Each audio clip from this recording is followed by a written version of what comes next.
آج ہم نبی پاک صلی اللہ علیہ وآلہ وسلم کی سیرت مبارک کے متعلق 10واں بیان سنیں گے۔ آج 10واں بیان ہے حضور کی سیرت کے متعلق۔ اس میں آج حضور جان عالم علیہ السلام کی ہجرت کے بعد تیسرے سال اور چوتھے سال کی گفتگو سنیں گے۔ 3 سن ہجری اور 4 سن ہجری کے معاملات۔ 3 سن ہجری کو پچھلے جمعے بھی بیان کیا گیا، کچھ باتیں جو رہ گئی ہیں وہ آج بیان کریں گے، اور اس سے پہلے سفر المظفر کے متعلق 2-4 باتیں ہیں وہ آخر میں بیان کر دیں گے۔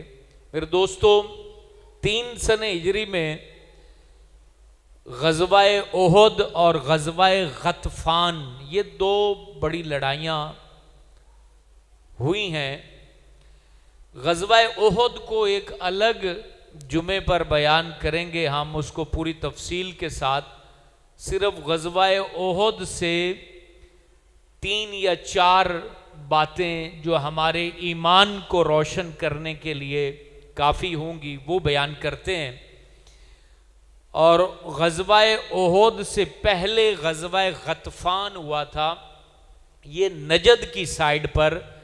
نجد علاقہ ہے جہاں آج کل ریاض شہر دارالحکومت بستا ہے۔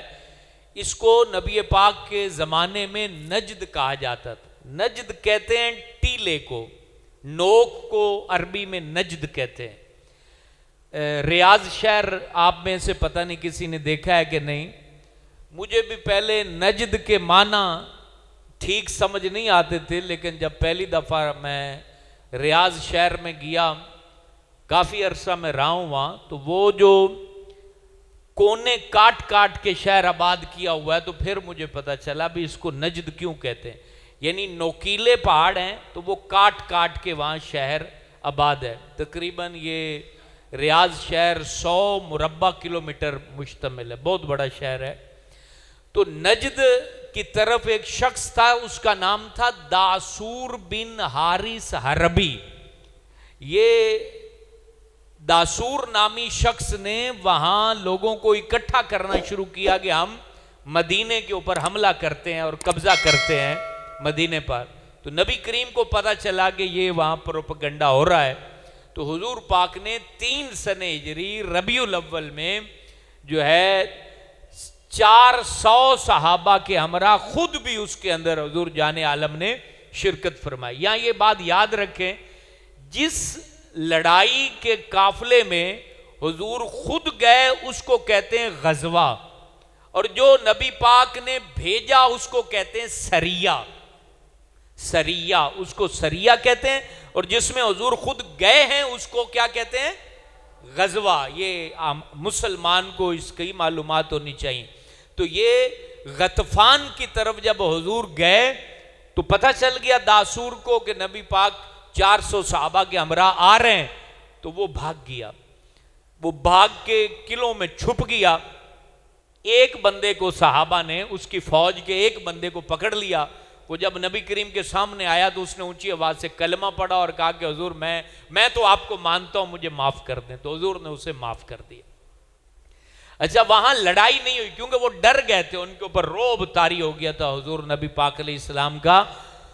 تو نبی پاک صلی اللہ علیہ وسلم، اب ظاہر سی بات ہے مدینہ سے نجد کا علاقہ کافی فاصلے پر ہے، اچھا خاصا، تقریباً 800 کلومیٹر تو آج کے دور میں بن جاتا ہے، تو اس وقت تو پہاڑوں میں سے ہو کے جانا پڑتا تھا۔ تو صحابہ تھک کے آرام کر رہے ہیں، تو حضور نبی پاک علیہ السلام بھی وہاں سے دور جا کے ایک درخت کے نیچے حضور آرام کرنے لگے۔ تو پہاڑی سے وہ دیکھ رہا تھا، داسور نامی شخص جو لیڈر تھا اس پورے گروپ کا، وہ دیکھ رہا تھا۔ اس نے دیکھا کہ یہ ان کا جو نبی ہے وہ سائیڈ پر آرام کر رہا ہے، تو وہ چھپ چھپا کے حضور کے سامنے آ کے کھڑا ہو گیا اور آواز دینے لگا کہ اے محمد بن عبداللہ اٹھو۔ تو حضور نبی پاک جاگے، کوئی حضور پاک پہ کوئی روب نہیں تھا۔ اب وہ تلوار ننگی لے کے کھڑا ہے، تو عام بندہ تو ظاہر سی بات ہے کہ اسلحہ سامنے دیکھ لے تو بڑے سے بڑا مولوی اور پیر بھی ہو تو اس کی طبیعت خراب ہو جاتی۔ تو اس سے ان واقعات سے پتہ لگتا ہے کہ نبی ہمارے جیسا نہیں ہوتا. نبی کے اندر ایک خاص قسم کا نور ہوتا ہے جو اس کی حفاظت کرتا ہے, اور رب تعالیٰ کی چاروں جانب سے جو ہے نا مدد اور نصرت نبی کو حاصل ہوتی ہے. نبی ایسے عام ہستی نہیں ہوتے. تو حضور نبی پاک نے جب آنکھیں کھولیں اور وہ پھر کہتا ہے بتاؤ, یہ دو مقام پر یہ واقعہ ہوا ہے, ایک یہاں ہوا اور ایک اور جگہ پر یہ واقعہ ہوا. تو حضور پاک کو وہ داسور نامی شخص کہتا ہے, کافر تھا, کہتا ہے کہ بتاؤ کہ تمہیں مجھ سے اب کون بچائے گا, تیرے غلام اور دوست بھی دور ہیں, تو یہاں اکیلا ہے, تو میرے ہاتھ میں اب ننگی تلوار ہے, جھٹکا ماروں گا تو آپ کی جان میں لے لوں گا, تو کون بچائے گا. تو حضور جان عالم علیہ السلام نے پرسکون لہجے میں حضور نے کہا اللہ. یہ جو نبیوں کا ایمان ہوتا ہے نا وہ یقین محکم ہوتا ہے. ایک ہی لفظ بولا, کہا اللہ. جب اتنا لفظ کہا نا تو جبرائیل زمین پر تشریف لے آئے. حضور پاک علیہ السلام کی زبان سے جب یہ لفظ نکلا اللہ, مجھے اللہ بچا لے گا, تو جبرائیل زمین پر اترے اور حضرت جبرائیل نے اس شخص کے سینے میں گھونسا مارا. اب وہ نارمل تھا, ویسے تو جبرائیل کا گھونسا کون بندہ برداشت کر سکتا, تو وہ ہل گیا, تلوار اس کی گر گئی. تو حضور فخر عالم نے تلوار اٹھائی اور فرمایا تمہیں مجھ سے کون بچائے گا. اب وہ تو کافر تھا, اس نے اللہ کا کیا نام لینا, تو وہ خاموش کرے, کوئی بھی نہیں بچائے گا, آپ ہی ہیں, مہربانی کر دیں تو کر دیں. تو حضور صلی اللہ علیہ وسلم نے اس کے اوپر مہربانی فرمائی اور کہا کہ جا, تمہیں میں نے معاف کیا. تو وہاں سے وہ نکلا, اس نے کلمہ پڑھا اور اس نے پھر جا کے نبی پاک کے خلاف جو تلوار اٹھا کے آیا تھا, حضور فخر عالم کے دین کی تبلیغ اپنے قبیلے میں کرنی شروع کر دی. تو یہ غزوہ غطفان بغیر لڑائی کے ختم ہوا اور ان کا سرکوپ حضور فخر عالم کا کلمہ پڑھ کے مسلمان ہوا. یہ کب کی بات ہے؟ یہ 3 سنہ ہجری کی بات ہے. کب کی بات ہے؟ یہ یاد بھی رکھا کرو, یاد بات. میں اس لیے یہ باتیں بتا رہا ہوں, آج حضور کی سیرت پر یہ 10واں بیان ہے, اس کو یاد کرو, بچوں کو بتاؤ, اور ایک مسلمان شخص کو یہ سارا علم جو ہے وہ ہونا چاہیے. نہیں تو آپ عظیم اسٹوڈیو والوں سے یہ پوری سیریل آپ لے لیجئے گا, گھر میں سنیں, گاڑی میں چلا کے سنیں, یہ سارے بیان حضور کی سیرت کے حوالہ سے بار بار سنتے رہیں تو آپ کو بہت ساری باتیں یاد ہو جائیں گی. اور کاش جب ہم مریں تو اس وقت تو حضور ہماری آنکھوں کے سامنے ہوں اور ہمیں پتا ہو کہ فخر عالم علیہ السلام کیا ہیں. تو یہ ساری باتیں اس لیے ہم آپ کے سامنے بیان کر رہے ہیں. حالانکہ تقریروں والے ان باتوں سے جو ہے نا وہ ذرا کنی کتراتے ہیں, کیونکہ اس میں نہ نعرہ لگتا ہے, نہ سبحان اللہ اونچی ہوتی, تو بندہ ظاہر سی بات ہے ایک سبق کی طرح سن رہا ہوتا ہے. لیکن ہم چاہتے ہیں کہ ہماری مسجد میں جو بندہ بھی آئے اسے دین کا زیادہ نہیں تو 50-60% تو پتہ ہونا چاہیے نا کہ دین اسلام ہے کیا, پھر جو پیارے نبی ہیں وہ کون ہیں. تو غزوہ غطفان کا آپ نے سنا 3 سنہ ہجری میں یہ غزوہ ہوا جس میں لڑائی نہیں ہوئی. پھر غزوہ احد یہ شوال میں ہوا ہے. شوال, ذوالقعدہ, ذوالحجہ یہ اسلامی سال کے آخری مہینے ہیں.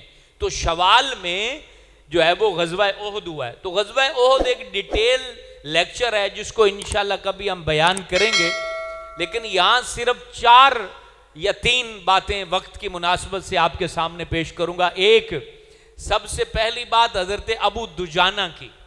یہ نبی پاک کے صحابی ہیں, اور جب لڑائی کا پانسا بدلا نا, یعنی وہ جو ٹیلا آپ نے دیکھا ہوا مدینے جنہوں نے زیارت کی, وہاں سے پہرے دار ہٹ گئے تھے اور پھر دوبارہ جو ہے کافروں نے حملہ کیا, تو بڑی گھمسان کی جنگ ہو رہی تھی اس ٹائم. تو اس ٹائم حضور پاک کے پاس جو تلوار تھی نا, اس تلوار کے اوپر یہ لفظ لکھے ہوئے تھے. کیا لفظ تھے؟ اس کا ترجمہ یہ ہے, بزدلی میں عزت نہیں ہے, آگے بڑھنے میں عزت ہے. حضور پاک کی تلوار پہ کیا لکھا ہوا تھا؟ بزدلی میں عزت نہیں ہے، آگے بڑھنے میں عزت ہے۔ اور پھر لکھا تھا کسی بھی شخص کو بزدلی تقدیر سے نہیں بچا سکتی۔ بعض دفعہ بندہ گھبراتا رہتا ہے نا، پھر بھی مر جاتا ہے۔ کئی لوگ جو ہے نا وہ گاڑی میں سفر نہیں کرتے، یار کہیں حادثہ نہ ہو جائے، تو بزدلی کی وجہ سے بندہ تقدیر سے نہیں بچ سکتا۔ تقدیر جو لکھی گئی ہے وہ لکھی گئی ہے، اس سے کسی کا بھی چھٹکارا نہیں ہے۔ تو حضور نے فرمایا بزدل نہ رہو، تم جو ہے نا طاقتور اور اچھے دل کے ساتھ کافروں کے مقابلے میں آگے بڑھو، تو بزدل بن کے زندہ نہ رہو۔ تو وہ تلوار حضور نے فرمایا کہ کون ہے جو اس تلوار کو لے اور اس کا حق ادا کرے۔ اللہ اکبر۔ وہاں جب پورے حضور پاک نے یہ اعلان کیا کہ کون ہے جو یہ تلوار، میری تلوار لے اور اس کا حق ادا کرے، تو حضرت ابو دجانہ رضی اللہ تعالیٰ عنہ آگے بڑھے اور فخر عالم سے عرض کیا کہ حضور میں اس تلوار کو اس کے حق کے ساتھ لیتا ہوں۔ تو نبی پاک علیہ السلام نے اپنے ہاتھ بڑھائے اور اس مہربان نبی نے اپنے پیارے صحابی حضرت ابو دجانہ کو وہ تلوار عطا کر دی۔ تلوار عطا کی تو حضرت ابو دجانہ عرض گزار ہوتے ہیں، آقا مجھے یہ بتا دیجئے کہ آپ کی تلوار کا حق کیا ہے۔ پہلے نہیں پوچھا، پہلے نہیں پوچھا۔ یہ عشق ہوتا ہے، یہ محبت ہوتی ہے، یہ پیار ہوتا ہے۔ پہلے نہیں پوچھا بلکہ بعد میں پوچھا کہ حضور اب یہ تلوار آپ نے عطا کر دی ہے تو مجھے بتا دیجئے اس کا حق کیا ہے تاکہ میں اس کا حق ادا کرنے والا بنوں۔ تو انہوں نے حضور فخر عالم نے عرض کیا، ارشاد فرمایا، اے ابو دجانہ اس کا حق یہ ہے کہ تو میدان میں اس طرح لڑے کہ تلوار ٹیڑھی ہو جائے، میری تلوار جو ہے وہ ٹیڑھی ہو جائے، یا تو شہادت کا جام نوش کر لے، اس وقت تک تو یہ لڑتا رہے۔ تو حضرت ابو دجانہ نے یہ نہیں کہا کہ حضور یہ تو بڑا اوکھا کام ہے، یہ تو بڑا اوکھا کام ہے تو میں یہ جو ہے نا وہ نہیں لے سکتا، بلکہ انہوں نے پورے مجمع کے سامنے احد کے میدان میں اعلان کیا، اے لوگوں سن لو، میں نے حضور کی تلوار کو اس کے حق کے ساتھ جو ہے قبول کیا ہے۔ اور پھر سینہ چوڑا کر کے اتراتے ہوئے، یعنی کافروں کے سامنے سینہ چوڑا کر کے جو ہے وہ چلنا، یہ حضور فخر عالم کی بھی سنت ہے اور صحابہ کی بھی سنت ہے۔ ہاں ویسے تکبر کرنا گناہ ہے لیکن کافروں کے سامنے، اس لیے کہا گیا کہ کافروں سے جو فوجی لڑ رہا ہو اس کو کالا کولا لگانا، بڑی بڑی مونچھیں رکھنا اس کے لیے جائز ہے کہ وہ ان کے سامنے ایسے جائے کہ ڈر لگے ان کو کہ کوئی جوان کڑیل جوان مجھ سے لڑنے آیا ہے۔ تو یہ اتراتے ہوئے کہا کہ لوگوں سن لو، اے مکے کے کافروں سن لو، ابو دجانہ کے پاس رسول اللہ کی تلوار ہے، اب میں تمہیں چھوڑوں گا نہیں۔ اور گھس گیا اس لڑائی میں۔ اور پھر دیکھیں کیسے بہادر لوگ تھے۔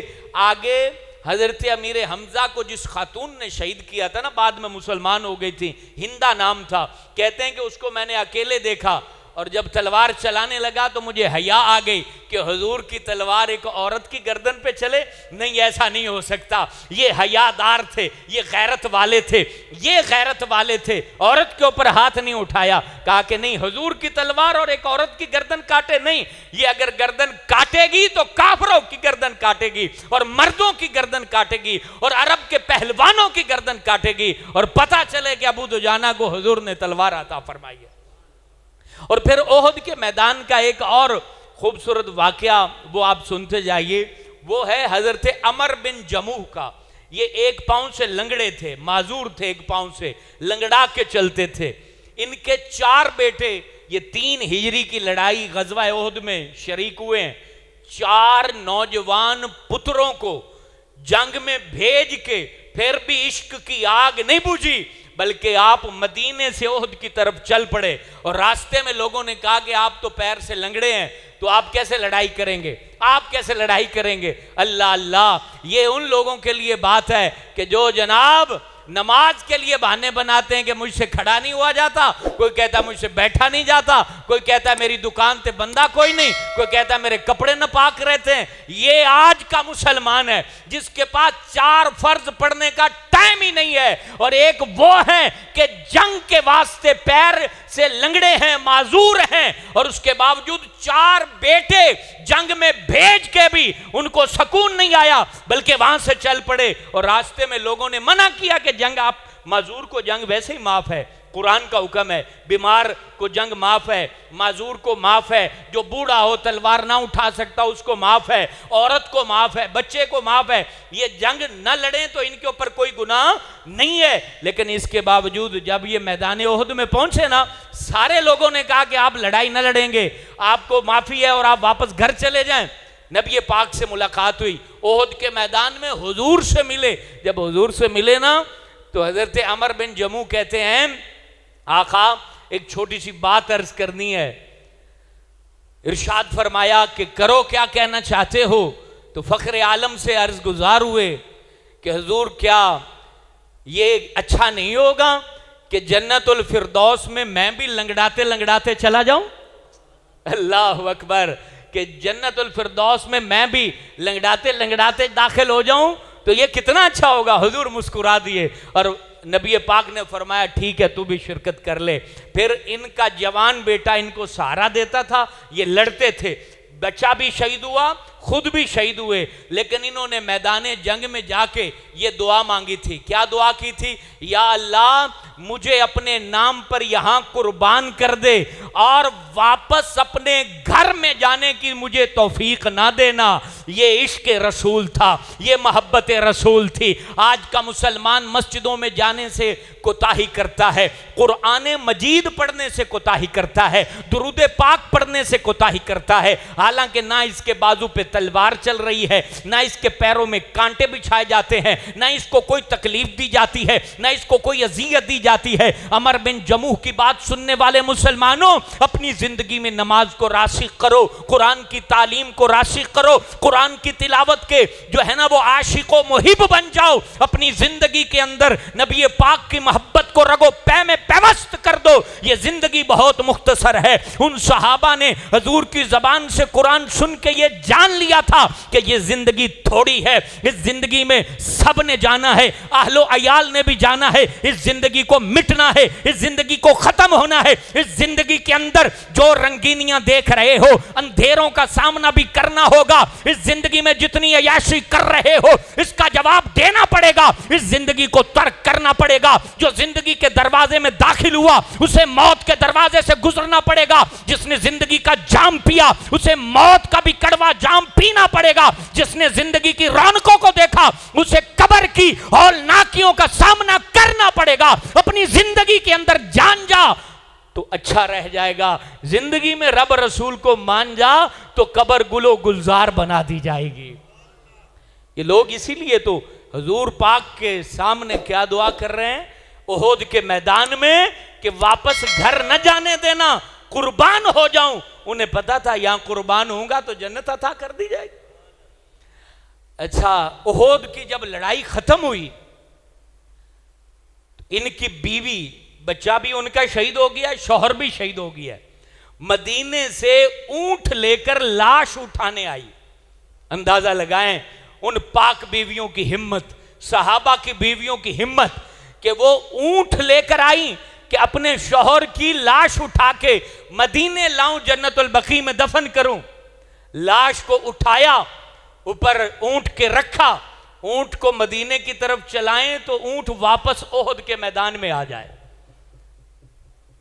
مدینے کی طرف جائی نا، نبی پاک کے پاس آئیں، آ کے عرض گزار ہوئیں کہ حضور میں اپنے شوہر کی لاش اوپر رکھی ہے، مدینے لے جا رہی ہوں، ادھر اونٹ جاتا ہی نہیں ہے۔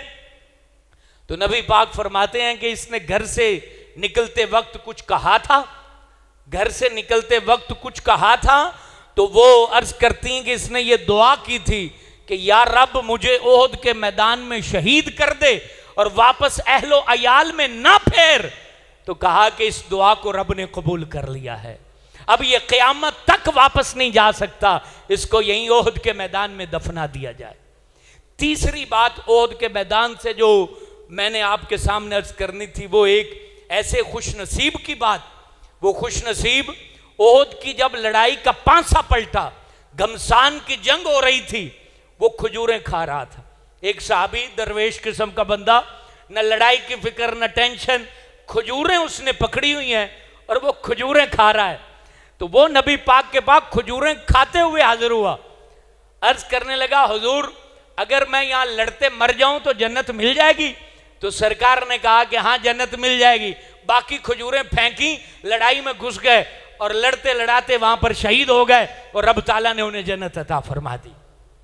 چوتھی بات احد کے میدان سے خوبصورت ایمان کو گرمانے والی, وہ حضرت سعد بن ربی جو قبیلے کے سردار تھے, ان کی بات ہے. حضرت سعد بن ربی جب یہ لڑائی تھمتی ہے تو حضور پاک حضرت زید بن ثابت سے فرماتے ہیں, اے زید بن ثابت جاؤ اور سعد کی لاش کو ڈھونڈو, وہ نظر نہیں آ رہا ہے. تو حضرت زید بن ثابت جب گھومتے ہوئے جاتے ہیں تو حضرت سعد بن ربی آخری سانسیں لے رہے ہوتے ہیں. حضرت زید قریب جاتے ہیں, حضور کا سلام پیش کرتے ہیں, اور حضرت سعد بن ربی جواب کیا دیتے ہیں؟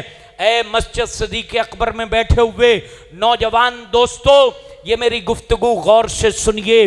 زندگی میری اور تیری ختم ہونے کی طرف بڑھ رہی ہے. یہ صحابہ کی زندگی پر نور زندگی, عشق سے لبریز زندگی, محبت کا آبگینہ زندگی, حضور جان عالم پر وارفتگی کی مثال زندگی, عشق کے اشتیاروں والی زندگی. حضرت سعد سانسیں اکھڑ رہی ہے, اب سانس بس آخری چل رہے ہیں. حضرت زید کو کہتے ہیں, اے زید میرا سلام حضور سے. اور اگلی بات کیا کہتے ہیں سنیے, کہتے ہیں میری قوم کو یہ بات کہہ دینا کہ تم میں سے ایک بندہ بھی زندہ ہو اور کافر نبی تک پہنچ جائیں تو سمجھ لینا رب کے سامنے تم عذر نہیں پیش کر سکو گے.